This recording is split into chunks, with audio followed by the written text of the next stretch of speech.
வீராரெட்டிக்குப்பம், முத்தினக்குப்பம் கிராம கிறிஸ்தவ மக்களுக்கு தனியாக ரேஷன் கடை கேட்டு குடும்ப அட்டைகளை கையில் ஏந்தியபடி ஆர்ப்பாட்டம் செய்தனர். கடலூர் மாவட்டம் விருத்தாச்சலம் அருகே மாத்தூர் ஊராட்சிக்குட்பட்ட வீராரெட்டிக்குப்பம், முத்தனக்குப்பம் கிராம கிறிஸ்தவ மக்களுக்கு அப்பகுதியில் அரசு நியாய விலைக்கடை அமைக்க வலியுறுத்தி தேவாலய மணியை அடித்து அனைத்து மக்களையும் ஒன்று திரட்டி ஆர்ப்பாட்டம் செய்தனர். இப்பகுதியில் வன்னியர் இன மக்களுக்கு 110 குடும்ப அட்டையும், கிறிஸ்தவ மக்களுக்கு 280 குடும்ப அட்டையும் உள்ள நிலையில் தமிழ்நாடு அரசு நியாய விலைக்கடை அமைப்பதற்கு பொதுமக்கள் தங்கள் மூலமாக 3 சென்ட் இடம் வாங்கி அரசுக்கு வழங்கினார்கள். இரு பிரிவினருக்கும் பொதுவான மைய பகுதியில் நியாய விலைக்கடை அமைப்பதற்கு அரசு தயார் நிலையில் உள்ளது. இதில் 110 கார்டு குடும்ப அட்டை வைத்திருக்கும் இந்து வன்னியர் இன மக்கள் எங்கள் பகுதியில் தான் பகுதி நேர ரேஷன் கடை வேண்டும் என்று பிடிவாதம் பிடிப்பதால் இரு தரப்பிற்கும் இடையே மோதல் ஏற்படும் நிலை உள்ளது.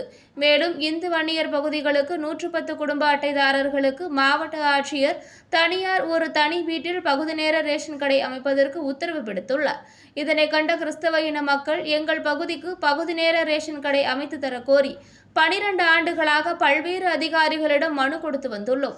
எங்களுக்கு பயனில்லாமல் இருக்குதுன்னு ஆத்திரமடைந்த கிறிஸ்தவ இன மக்கள் குடும்ப எழுத்துக்களை வைத்துக் கொண்டு ஆர்ப்பாட்டம் செய்துள்ளனர். இது சம்பந்தமாக முத்தனக்குப்பம் கிறிஸ்தவ மக்கள் கூறியது, எங்கள் கிராமத்திற்கு அரசு நடுநிலைப்பள்ளி இல்லை, அங்கன்வாடி இல்லை, பிள்ளைகள் 5 கிலோமீட்டர் தூரத்திற்கு நடந்து சென்றுதான் படித்து வருகிறார்கள். எனவே இதனால் பொதுமக்கள், மாணவர்கள் மிகவும் மன உளைச்சலாகி உள்ளனர். முத்தனக்குப்பம் கிராமத்தில் எந்த ஒரு அடிப்படை வசதியும் இல்லை, ஊராட்சி மன்ற தலைவரும் கண்டு கொள்வதில்லை எனவும் வேண்டும் வேண்டும் எங்கள் பகுதிக்கு அரசு நியாய விலைக்கடை தனியாக வேண்டும் என்று முழக்கமிட்டனர்.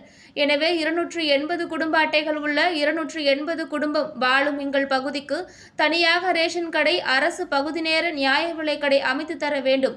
இல்லையென்றால் நாளை கடலூர் மாவட்ட ஆட்சியரிடம் அனைத்து பொதுமக்களின் ரேஷன் கார்டுகளையும் ஒப்படைக்கும் போராட்டம் நடத்துவோம் என பொதுமக்கள் கூறியதுடன் மேலும் அப்பகுதி மக்கள் முதலமைச்சர் தனிப்பிரிவு மற்றும் மக்களுடன் முதல்வர் திட்டத்திலும் மனு கொடுத்ததாகவும், இது குறித்து முத்தினக்குப்பம் மக்கள் 12 ஆண்டுகளாக சம்பந்தப்பட்ட அதிகாரிகளுக்கு மனு கொடுத்தும் எந்தவித நடவடிக்கையும் எடுக்காத காரணத்தினால் பொதுமக்கள் ration card, Aadhaar card, voter ID அனைத்தும் வைத்து ஆர்ப்பாட்டம் செய்தனர். இதனால் அப்பகுதியில் பெரும் பரபரப்பு ஏற்பட்டுள்ளது.